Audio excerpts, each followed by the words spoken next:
ټول کلی ډېره غټه هغه وشوه، ډېر غټ تاوان وشو، ډېرو خلکو کورونه، سړکونه، کوهي هر څه ویوړه. Pakistan is a country that is one of the most vulnerable to climate change. And after the recent floods, the importance of climate resilience has increased exponentially.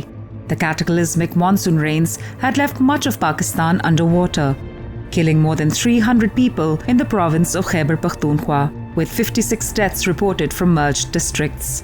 چې زموږ دا کمرې، دا دیوالونه، دا برنډې موږ نه څومره لوښي وو، هغه ټول د اوبو سیلاب ویوړه. 91,468 houses partially or fully damaged as floodwater inundated villages.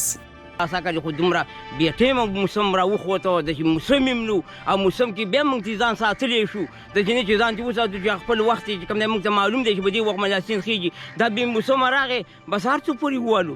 Many lost their sole source of food and income. Their cattle perished. Their crops were submerged in silt, gravel and flood debris.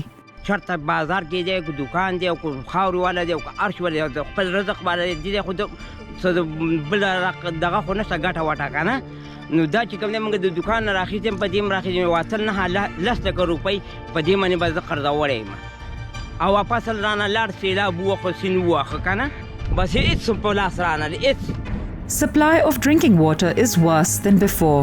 Roads and infrastructure remain damaged. The flood caused indiscriminate destruction.